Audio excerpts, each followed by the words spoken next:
You know the roads, they're like the lifeblood of this country. Some are the big arteries, the interstates, roaring with life 24/7. Others, they're the tiny capillaries, the forgotten two-lane blacktops that snake through places where time seems to have gotten stuck in the mud. I've spent my whole life on those roads. My home is the cab of my Pete, and my family is the rumble of the diesel and the chatter on the CB. After more than 30 years behind the wheel, I thought I'd seen it all. I've seen the northern lights over Alaska that could make a grown man weep. I've seen mirages in the Nevada desert so real you'd swear you could dive right into them. I've seen wrecks that curdle your blood and miracles where they pull a man out of a twisted heap of steel without a scratch on him. I figured nothing could surprise me anymore. I was a practical man, a man who believes in tire pressure, fuel quality, and his own damn experience. Everything else was just poetry for guys with too much time on their hands. That's what I thought until that one day in Kansas. Kansas is its own kind of beast. If there's a waiting room for hell, it looks just like western Kansas in July. An endless, sun-scorched plain, flat as a damn pancake. Not a hill, not a tree, nothing for your eyes to latch onto. Just the asphalt ribbon shooting straight for the horizon, and fields of corn or soy standing on either side like a silent, unmoving army. In the summer, the air gets all wavy with heat, and you start to melt right along with it, becoming one with the humming rig. You lose track of the hours, the miles, just the drone of the engine and the white dashes on the road hypnotizing you into a kind of trance. I was hauling a load of farm equipment, heading east on I-70. It was that kind of day, choking hot. The AC in the cab was screaming its guts out, but it still felt like someone was holding a giant blowtorch over the roof. Not a single cloud in the bleached-out, colorless sky. And the main thing, not a lick of wind. Dead calm. The leaves on the roadside weeds just hung there like limp rags. The air was thick, heavy, and still. And that's when I saw him, shimmering in that haze, in the middle of all that nothing. On the shoulder, right at the edge of a cornfield, stood a little boy, maybe 8, 9 years old, barefoot, wearing a pair of dusty overalls with one strap undone and a faded t-shirt. He was holding a kite, and this kite, it was strange. Not one of those bright nylon things you buy at Walmart. This one was homemade, rough, made from 2 cross sticks and stretched over with old, worn burlap, the kind they use for potatoes. The tail was just a bunch of colored rags tied to a string. But the wildest part wasn't the kite. It was that he was trying to fly it in this dead calm. He'd run a few steps, dragging the clumsy thing behind him on its string, but the kite would just scrape along in the dust, getting caught on clumps of dry grass. He'd stop, stubbornly pick it up, take another run, and fail again. It was such a hopeless and yet somehow touching sight that I couldn't help but crack a smile. As I drew level with him, he stopped and looked up at my rig. He had these serious, old-looking eyes for a kid. He raised a hand and gave me a little wave, just like that. A greeting to a lone ship in this vast, sun-baked ocean. We truckers, we have a rule about that. You always answer a kid's wave. It's like a nod to them for believing we're some kind of knights of the highway in our giant roaring machines. I reached up, gave a short tug on the air horn cord. Ba-dap. The kid smiled, a real, pure smile. I glanced in my rearview mirror. He just stood there, watching my trailer shrink into the distance, his burlap kite lying in the dust beside him. The image stuck with me for some reason. Something about it was just off. A quiet sadness in that stubborn effort to make something fly that had no business flying. I shrugged it off and pressed the accelerator. Hundreds more miles of Kansas. 10 miles on a Kansas highway can feel like an eternity. The landscape doesn't change, not one bit. Same straight road, same fields, same white-hot sky. The radio was picking up nothing but static and the crackle of some fire and brimstone preacher, so I just switched it off, leaving me alone with the rumble of my Cummins engine. My thoughts drifted lazily, like hot tar, thinking about my daughter's next college tuition bill, about needing to get the tires rotated on the rear axle, about the ice-cold beer I was going to have at the truck stop in a few hours. And I was thinking about that kid.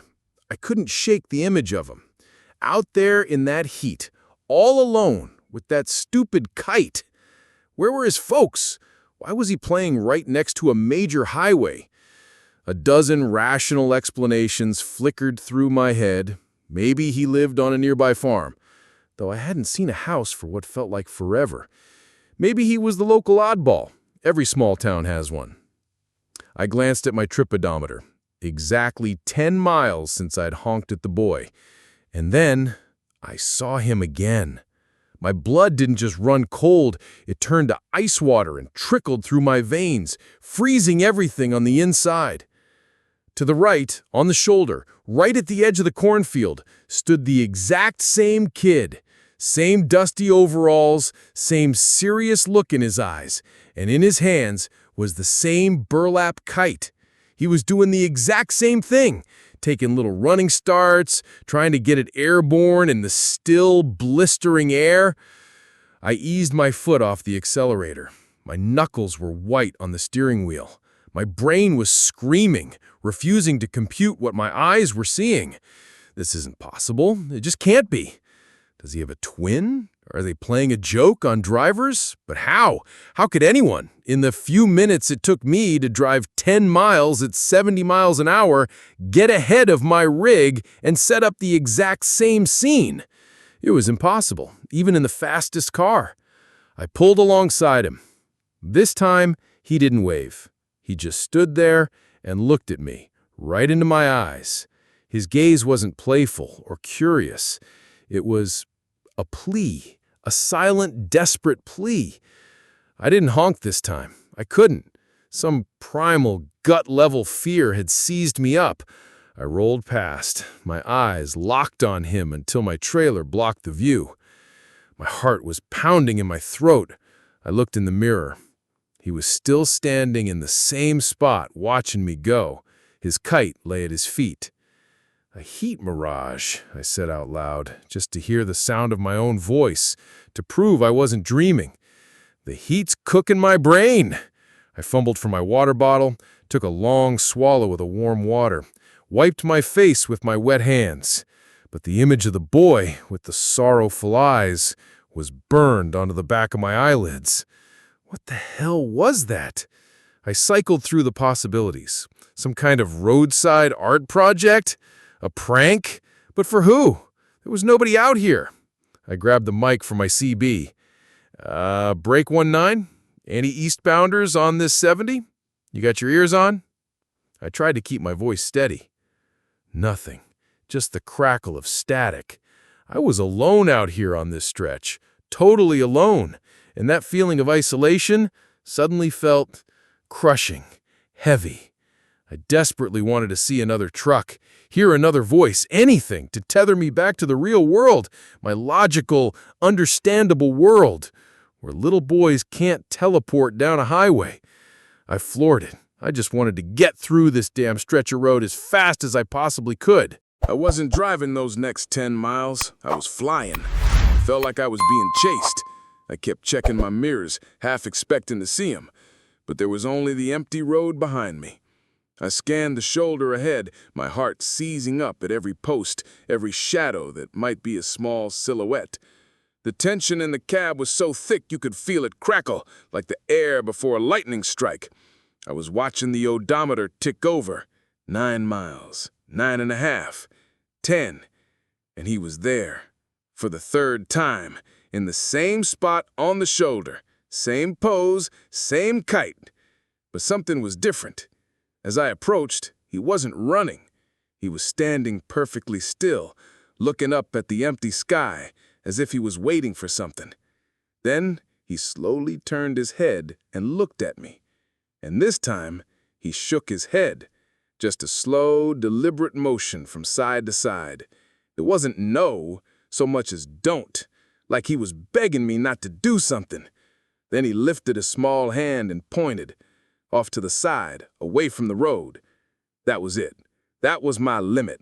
I couldn't pretend this was a mirage or a trick of the light anymore. 3 times is a pattern. It was a message. I didn't know what it meant, but I knew I had to stop. As if on cue, a mile down the road, a sign appeared out of the heat haze. Gas, eats, 1 mile. It was an old, faded sign, the kind they put up in the 70s. Salvation. The gas station was exactly what you'd picture. A couple of rusty pumps, a small block building with a gas sign on it, and a tiny diner attached with fly-specked windows. It was one of those places that was just barely clinging to life, forgotten by the newer, shinier truck stops. I turned in, the gravel under the 18 wheels of my rig crunching like old bones. I killed the engine, and the sudden silence was deafening. An old man was behind the counter in the diner. He was dry as a dead leaf, wearing a plaid shirt and a baseball cap with a tractor logo on it. He was polishing the glass with a rag, moving so slow you'd think he had all the time in the world. The place was empty except for him. "Coffee," I breathed, sliding onto a squeaking stool at the counter. "Fresh pot," he grunted, not even looking up. He poured a thick, black liquid that looked like crude oil into a heavy ceramic mug. I took a sip. It was bitter and scalding, exactly what I needed. "Rough day out there?" he asked, continuing his meditative polishing. "You have no idea," I said. I was quiet for a minute, gathering my thoughts. Should I tell him? He'd think I was crazy. But I had to tell someone. "Listen, old-timer," I started, not sure how to say it.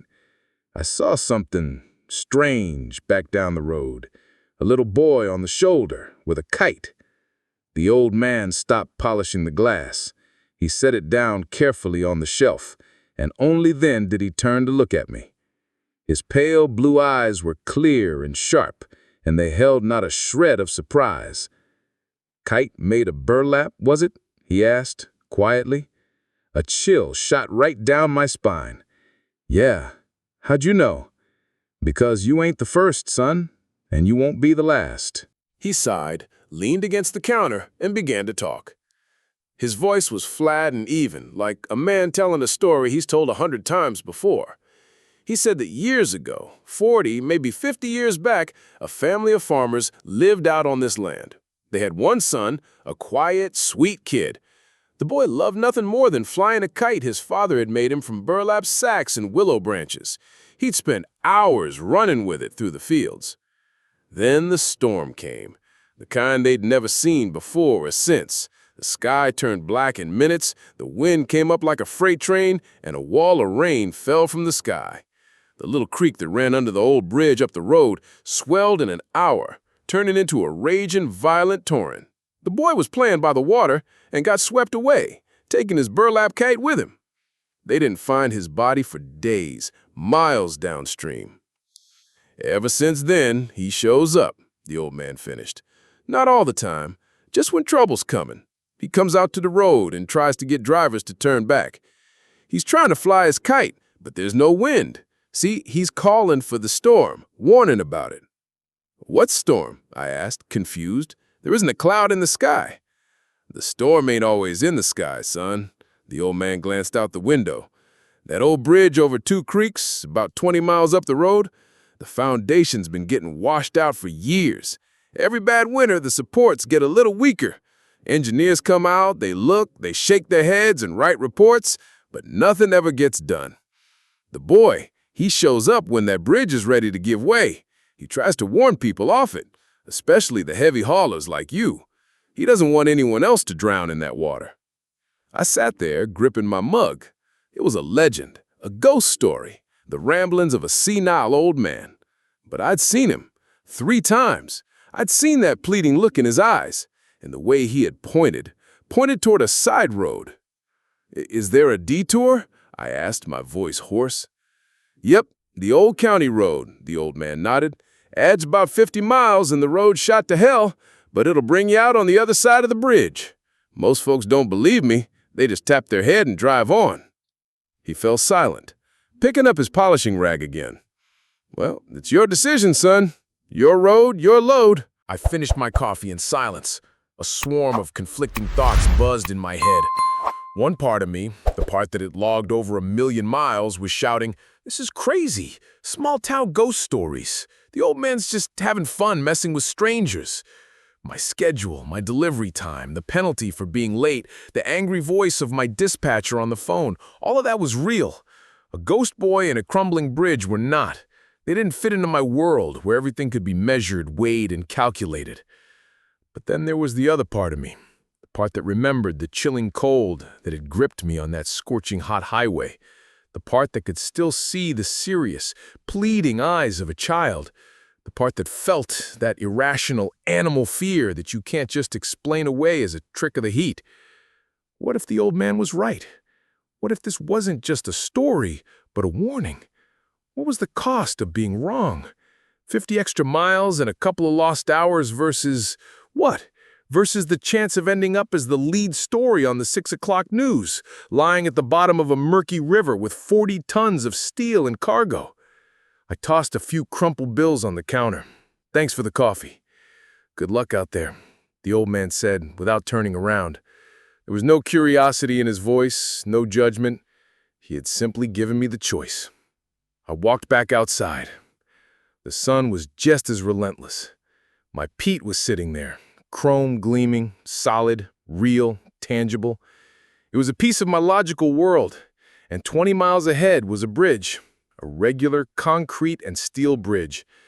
I either had to trust its engineering or trust a story about a boy who drowned 50 years ago.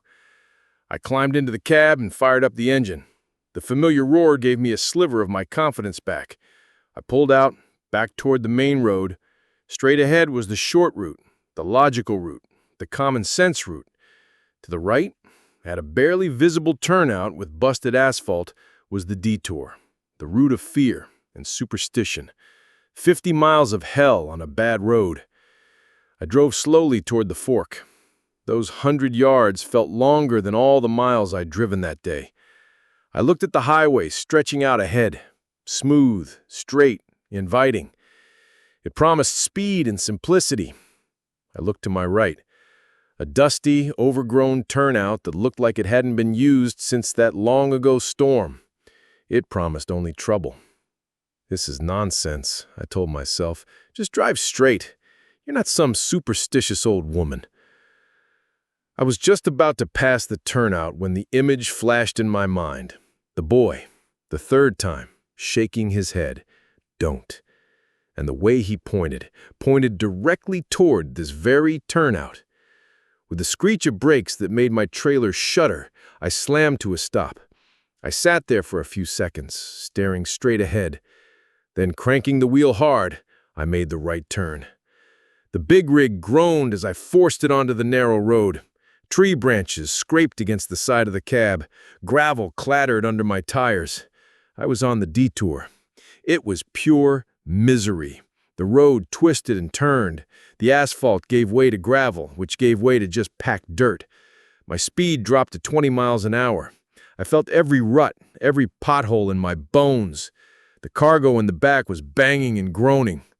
Dust was everywhere. A dozen times I was sure I was going to get stuck or blow a tire. With every miserable mile, I got angrier and angrier with myself. Idiot. You fell for some old crank's ghost story. Wasting time, wasting fuel, risking your rig. I felt like the biggest fool on God's green earth. It was the same desolate scenery, but now without the comfort of smooth asphalt.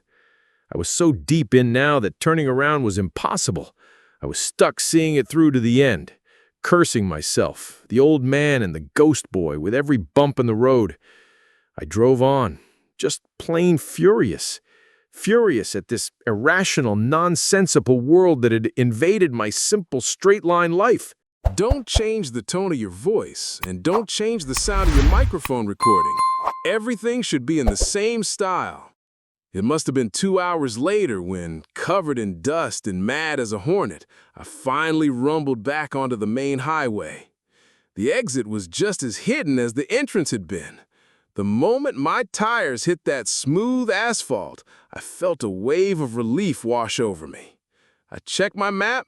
Yep, I'd made the loop and was now about 5 miles past where the bridge was supposed to be. I'd lost nearly 3 hours, but at least the torture was over. My anger slowly faded, replaced by exhaustion and a nagging sense of embarrassment. What was I going to tell my dispatcher? Sorry, I'm late. A ghost told me to take a detour? Right. I'd have to make something up. Say the road was closed, a bad accident. The standard trucker's excuse. I turned the CB back on, mostly just to break the silence. Instantly, I knew something was wrong. The airwaves weren't empty anymore. They were electric with voices, panicked, excited voices from other drivers.